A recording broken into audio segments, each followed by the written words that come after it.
C'est l'histoire d'un gamin de 15 ans, Charlie Otero, qui un soir de février 1974, à Wichita aux États-Unis, rentre chez lui après l'école. Charlie et sa famille viennent d'arriver dans le coin. Il a hâte de dire à ses parents qu'il s'est fait des copains.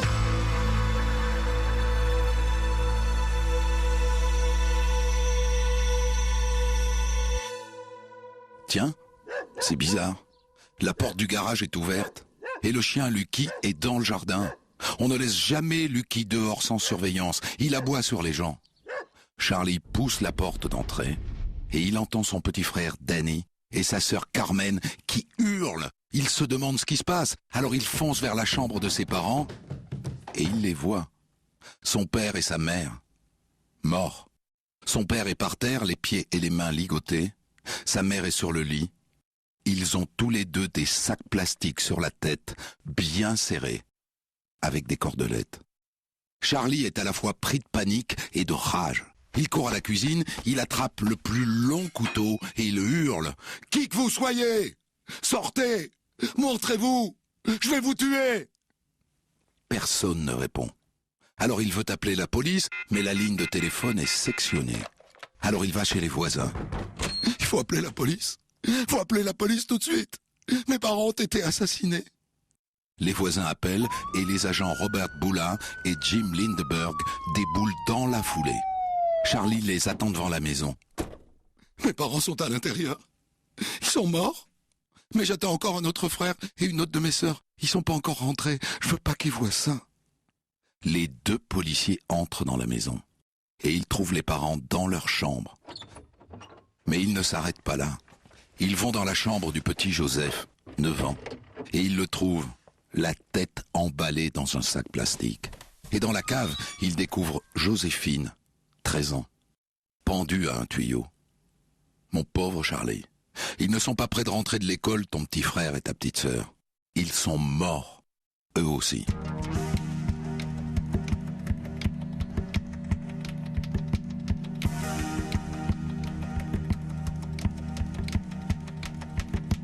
Pour la police de Wichita, c'est une énorme affaire. C'est calme, d'habitude, par ici. Et ça démarre mal. Tout un tas de voisins prétendent qu'ils ont vu le tueur, mais il y en a qui parlent d'un grand blanc maigre et d'autres d'un petit noir. Avec ça, allez faire un portrait robot.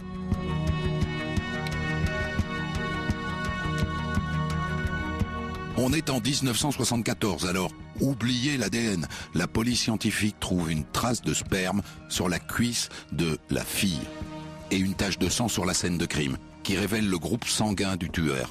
Il est de Rhésus O, ce qui est assez banal dans le coin.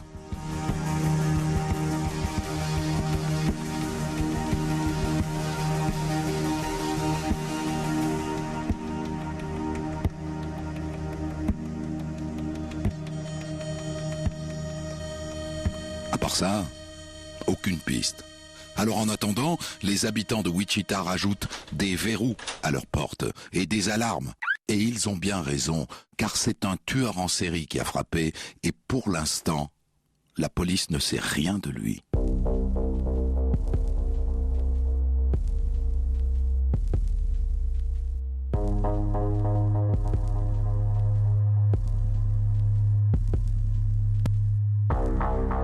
Six mois plus tard, en octobre 1974, Don Granger, un journaliste du Eagle, l'un des journaux les plus lus du Midwest, entend dire qu'il y a du nouveau dans l'enquête sur le crime de Wichita.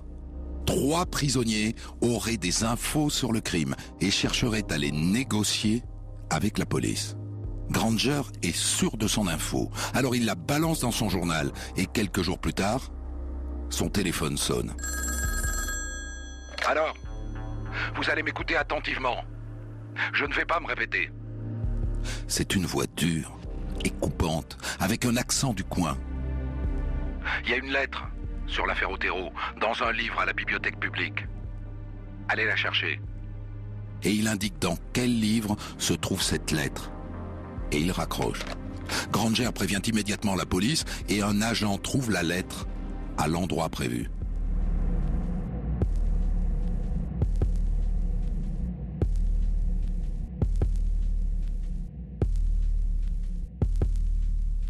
Quelle lettre! Je vous écris pour épargner aux contribuables les coûts d'une longue et inutile enquête. Vos 3 prisonniers cherchent juste à avoir de la publicité pas chère sur le dos des hauts-héros. C'est moi qui ai fait le coup, et je l'ai fait tout seul. Et pour être certain qu'on va le croire, il donne des détails que seule la police connaît. Par exemple, comment il a fait les nœuds qui ligotaient les parents hauts-héros. Et cette lettre se termine par cette phrase terrible. « Je suis désolé. J'ai un monstre en moi, et je ne sais pas comment il est entré dans ma tête. Je ne peux pas l'arrêter. Peut-être que vous le pourrez, moi je n'y arrive pas. Et il a déjà choisi sa prochaine victime. Vous savez ? En bas de la lettre, il a signé BTK. BTK. Et il explique, c'est son modus operandi, c'est sa manière de tuer. B comme bind, qui signifie attacher. T comme torture. Et K comme kill, tuer. BTK, bind, torture and kill, attacher, torturer, tuer. Exactement ce qu'il a fait à la famille Otero.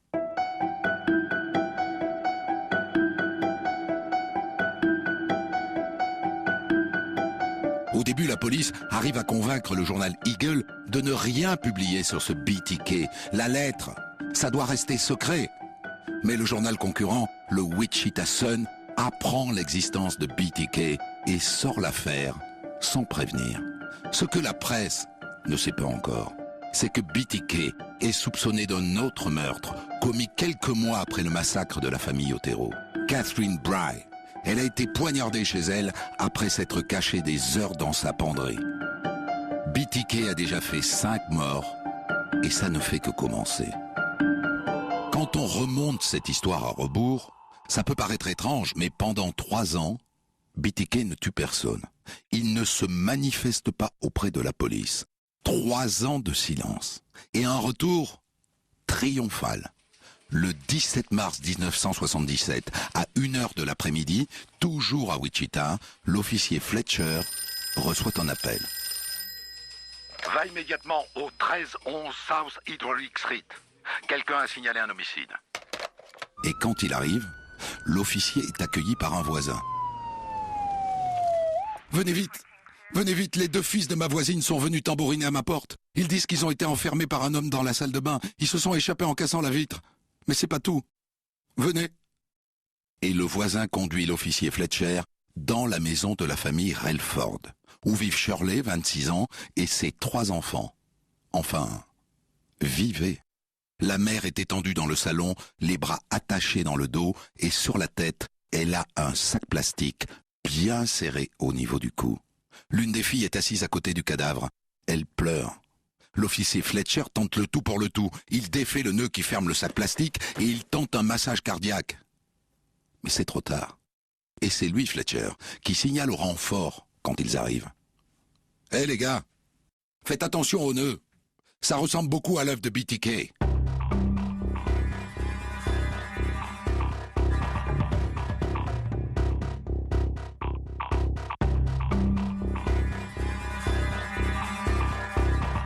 Ça ressemble.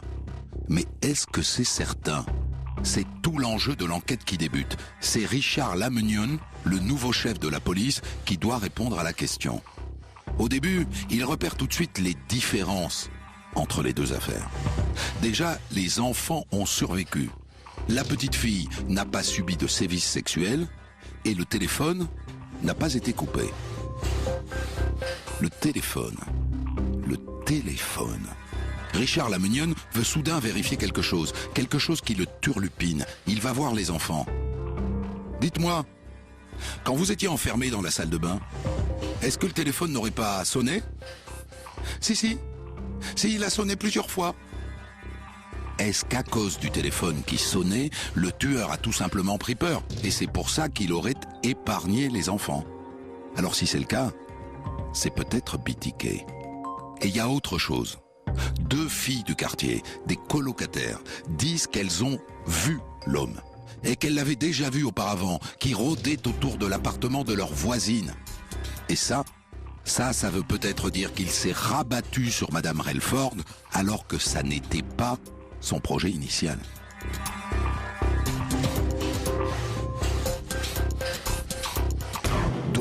de doute, c'est BTK. Les nœuds sont exactement les mêmes, tout comme le sac en plastique. Les différences sont liées à l'empressement du tueur. Il est allé trop vite, il n'a pas pris le temps de couper le téléphone et du coup, la sonnerie lui a fait peur. Il s'est enfui, il a épargné les enfants, mais c'est lui. C'est BTK, mais une fois de plus, il s'est carapaté. Mais pas longtemps. Il rôde autour des maisons isolées de la banlieue de Wichita. Il cherche sa prochaine cible. Et quand il l'a trouvé, il est capable de l'observer pendant des mois, jusqu'au jour où il se faufile dans la maison. C'est ce qui se passe le 8 décembre 1977. Il se faufile chez Nancy Fox. Il se planque dans son placard et il attend qu'elle rentre. Quand elle rentre, elle ouvre le placard et il lui bondit dessus avec un revolver. Le lendemain, après avoir appliqué jusqu'au bout son plan, attaché, torturé, tué, il est si galvanisé, si confiant en lui, il se sent tellement fort qu'il appelle la police d'une cabine.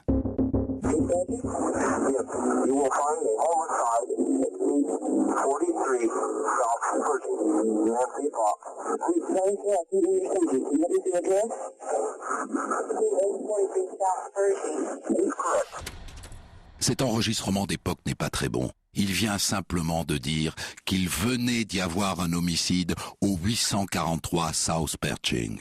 Il n'a rien dit de plus. Les policiers localisent la cabine et foncent sur place. Il n'est plus là.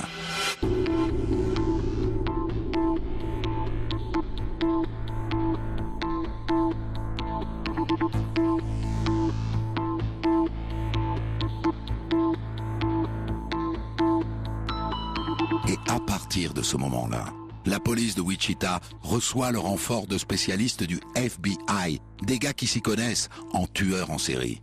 Et au sujet de ce coup de fil imprudent et flambeur, voilà ce qu'ils disent. C'est une manière pour lui d'affirmer sa maîtrise de la situation. Il a une parfaite confiance en lui et dans le fait que la police n'est pas assez futée pour l'attraper.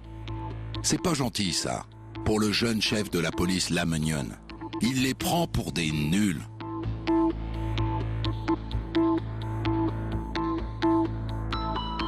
Deux mois après le meurtre de Nancy Fox, le 10 février 1978, un paquet arrive dans la boîte aux lettres d'une télé locale de Wichita, Cake TV. Et quand le réceptionniste ouvre le paquet, il tombe sur une lettre et un poème signé BTK. À côté de son nom, le tueur a dessiné plusieurs nœuds coulants. Il se plaint qu'on ne parle pas assez de lui. Combien dois-je tuer de personnes pour qu'on parle de moi dans les journaux nationaux? Ça commence à bien faire. Et ce qui l'exaspère, c'est que la presse ne soit pas au courant de son existence. Pourquoi vous ne donnez pas mon nom à la presse, au lieu d'essayer de cacher mon existence? Par exemple, BTK l'étrangleur, le psycho, l'exécuteur de Wichita. Il parle des 7 meurtres qu'il a commis. Ça y est, 7 de faits. Vivement la suite. Il donne une quantité effroyable de détails. Il a fait des dessins de ses victimes et un poème morbide sur la mort de la pauvre Nancy Fox. Ce type est complètement cinglé.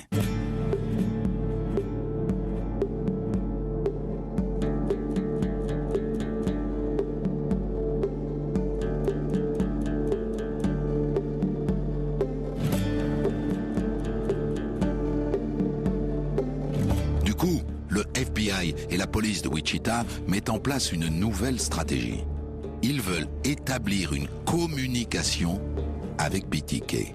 C'est un narcissique, ça va lui plaire, et l'objectif, c'est de l'amener à se trahir. Mais c'est un jeu dangereux, c'est le placer au centre du jeu. Il risque de se sentir plus puissant que jamais. Et puis, il faudrait prévenir les habitants du danger qui les guette, parce que jusqu'à maintenant, pour les gens, les crimes sont des actes isolés. Ils ne savent rien de BTK. Il faut leur dire la vérité, et tant pis si ça flatte l'ego de l'autre fou.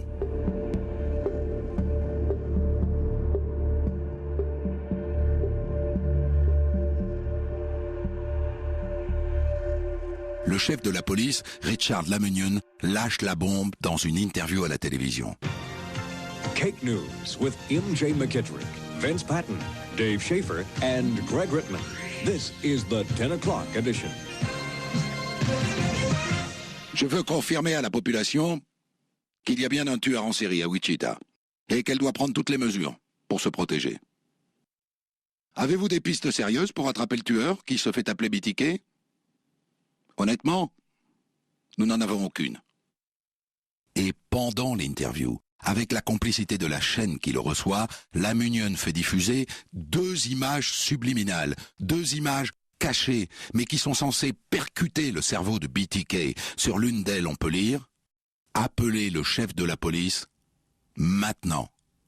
Mais ça ne marche pas. En revanche, la panique s'empare de la ville, les ventes d'armes explosent. Et la conséquence de tout ça, ce que la police n'avait absolument pas anticipé, c'est que BTK disparaît de la circulation pendant 6 ans. Mais l'enquête, elle, se poursuit. La police met en place une task force spéciale, un groupe qui ne travaille que sur BTK. À sa tête, le lieutenant Ken Landwehr. L'idée, c'est que comme BTK a l'accent du coin, et qu'il frappe toujours à Wichita, il est de là, il est de pas loin, il est du Midwest, et peut-être même de Wichita même. Les policiers ont remarqué que BTK tape ses lettres à la machine. Mais il n'envoie jamais l'original. Il envoie des photocopies de mauvaise qualité. Alors ils se disent que c'est pour qu'ils ne puissent pas identifier la machine, la marque de la machine à écrire. Mais du coup, est-ce qu'on ne peut pas le retrouver par la photocopieuse? C'est pas courant dans les années 70, les photocopieuses. La police arrive à déterminer que BTK a utilisé l'une des photocopieuses du campus universitaire de Wichita. Malheureusement, ce sont les photocopieuses les plus utilisées de la ville. C'est un cul-de-sac, mais au moins, ça confirme qu'il est du coin.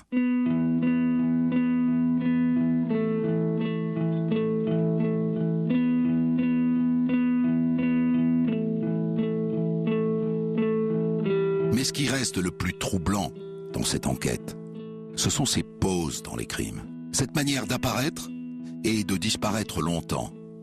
Après 6 ans de silence, BTK signe un nouveau meurtre en avril 1985. Une femme seule, de 53 ans, Marine H., attachée, torturée, tuée.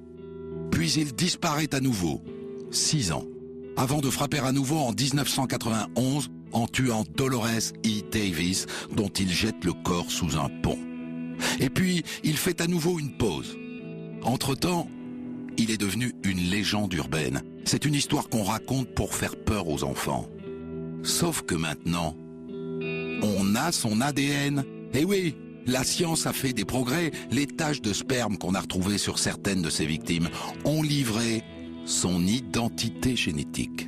Alors pour l'instant, ça ne sert à rien, mais si on l'attrape, ça permettra de le confondre tout de suite. À moins qu'il ne soit mort. On est en 2004, son premier meurtre date de 1974, son dernier meurtre de 1991, il y a 13 ans.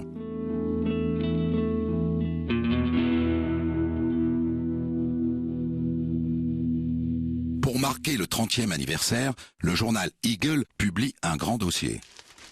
Même si ceux qui ont vécu ces horreurs n'ont pas oublié BTK, aujourd'hui, toute une nouvelle génération de Wichitans n'a strictement jamais entendu parler de lui. Et c'est très bien ainsi.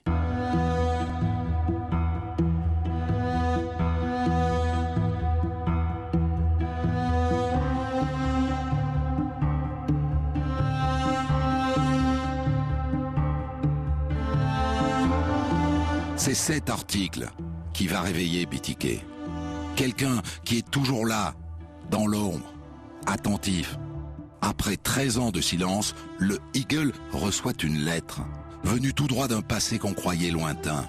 Elle est signée BTK. Quand ils reçoivent la lettre, les journalistes du Eagle sont dubitatifs. Ça fait plus de 10 ans qu'il a disparu. C'est pas lui. C'est impossible. Alors, est-ce que c'est vraiment lui? À l'intérieur de l'enveloppe, il a glissé une photo. C'est un cliché qui représente 3 femmes mortes, allongées sur le sol. 2 d'entre elles sont les dernières victimes de BTK. La 3e est la victime d'une affaire de 86 non résolue. La lettre qui accompagne la photo est signée Bill Thomas Killman. On retrouve les initiales BTK. Mais c'est la première fois qu'il signe comme ça. Le rédacteur en chef Tim Potter remarque un détail. Regarde la manière dont il a tracé la lettre B. C'est exactement pareil que dans ses lettres d'il y a 10 ans. Vu de côté, ça m'a toujours fait penser à une paire de seins.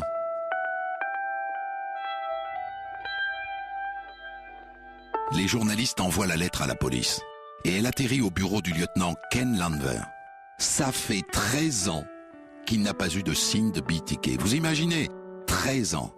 À la seconde où il pose ses yeux sur cette lettre, il sait, c'est lui, et il se dit qu'il est prêt à tuer à nouveau. Alors la petite task force mise en place il y a 13 ans se remet immédiatement en marche. Et Ken Landwehr reprend la stratégie d'autrefois, il veut le faire sortir de son trou. Je dois me mettre en avant. Je dois m'adresser à lui publiquement, je dois le flatter pour qu'il s'adresse à nous. Un excès de confiance, une erreur, et on l'attrape. Mais se mettre en avant comporte une part de risque. Le FBI prévient Landwehr. Il va devenir obsédé par vous. Il peut s'en prendre à votre famille. Je sais, mais c'est notre dernière chance.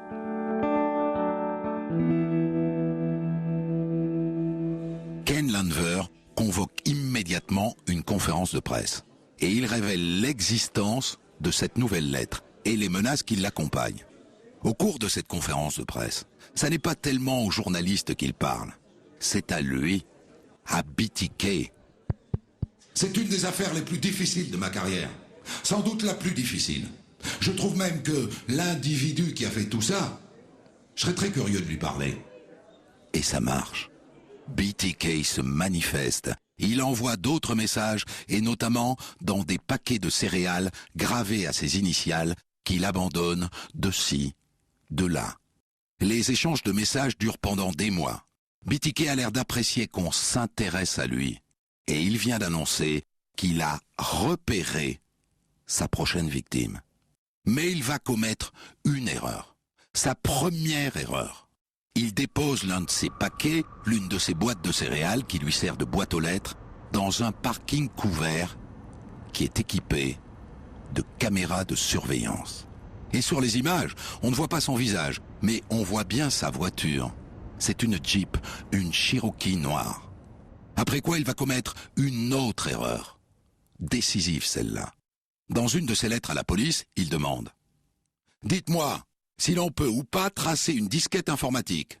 Dites-moi la vérité, je vous fais confiance. Répondez-moi par petite annonce. » C'est le moment. Ken Landwehr tente le tout pour le tout. Bien sûr qu'il peut identifier l'origine d'une disquette grâce aux métadonnées, mais il lui répond que non, que ça n'est pas possible, qu'il n'a pas à s'inquiéter.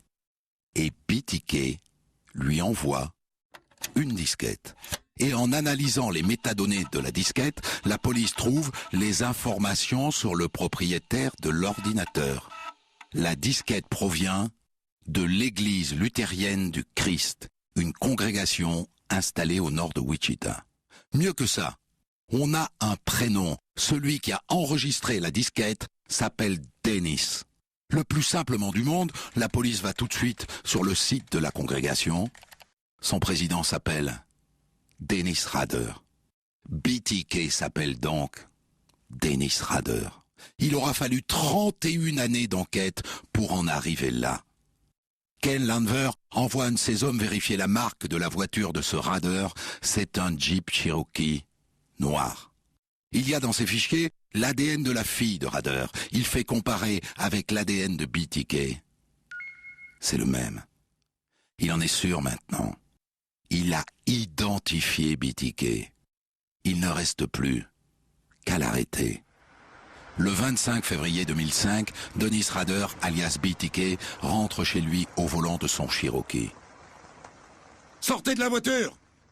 Le lieutenant Ken Landwehr s'approche, son pistolet pointé vers la portière. Un homme en sort, un petit homme, à moitié chauve, un peu barbu. Landwehr lui passe les menottes. BTK est enfin attaché.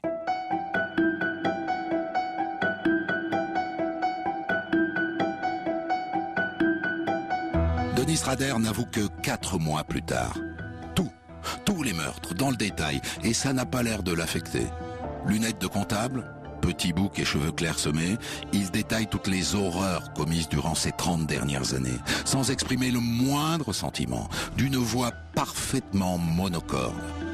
Il est marié, père de 2 enfants, il est le président de son église, et son métier, vous n'allez pas le croire, il a été embauché par une société de sécurité pour surveiller les maisons de Wichita. Il s'est enrichi de la terreur qu'il a lui-même créée.